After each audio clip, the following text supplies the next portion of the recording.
All right, so you're running Stable Diffusion. You've been using 1.5 probably because it's the best version, and version 2 kind of didn't get great results. But now you're curious because you're hearing that people are getting good results with SDXL, the new one. It is actually very good. And I'm going to show you how to migrate to that. Here I have an image of an anime cat girl, classic Stable Diffusion.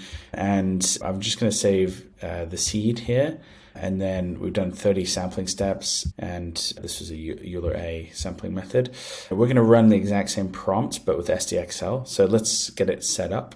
So the first thing you need to do is go to the link. It's in Stability AI on Hugging Face. You need to download the base model, which is at the bottom. It's SDXL base 1.0 safe tensors. And then you also need the refiner. So the way that this works is a little bit different. The refiner is optional, but it's worth trying out. In the files and versions, if you go SDXL refiner 1.0, and these are safe tensors files rather than the normal checkpoint files that you might be used to. Once you've downloaded them, they do take some time, so I'm not going to right now. I already have them. If you go Stable Diffusion Web UI, and then you go to models, and then in the models, you should have a folder which is Stable Diffusion. You stick them in there. And once they're in there, then they'll show up. And just also make sure you're on the latest version of Automatic 11.11.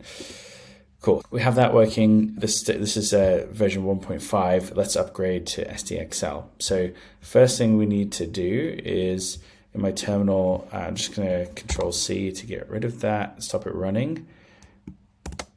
And normally I run bash webui.sh. But you want to run it slightly different, which is no half VAE. You need that, at least on my Mac. And obviously these instructions change fairly frequently. So just look up on the repository for Automatic 11.11. You should have a good tutorial. But that's how I got it working on my Mac. And it takes a little bit longer to set up. It is, I think, obviously a bigger model. So we'll just see how this works. Pops open here. So then we're going to copy across our prompt. So that one, and then this is the negative prompt.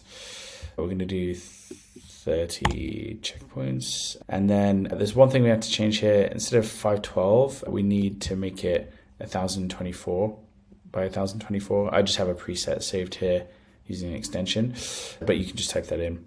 And then we also need to make sure our seed is in here. So copy the seed across, and this means that all things being equal, it would be the exact same image. But obviously things aren't equal because it's Stable Diffusion XL.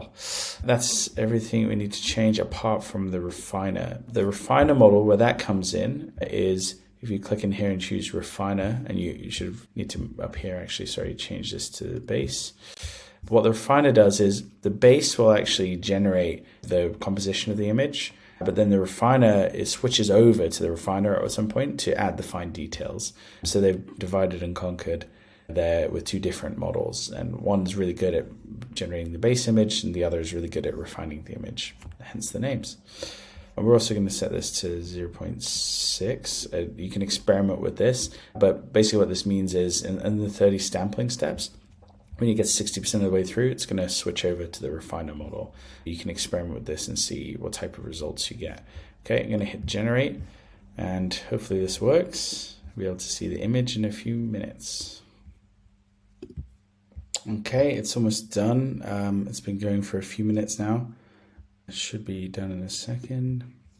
You can see here it's been about 5 minutes. So it is a bigger model, it does take a lot longer, but look at those results. All right, compare this. This looks really childish and not very good at all. It'll take a lot of prompt engineering to get this good, but look at this, and this is fantastic, right? You can't argue with quality. Yeah, this is definitely worth the wait. I'm glad that they finally got a model that's much better than the original. And yeah, it's not actually that difficult to change. There's still some things that aren't compatible, but there's still some bugs in the system, but it generally works incredibly well. So enjoy.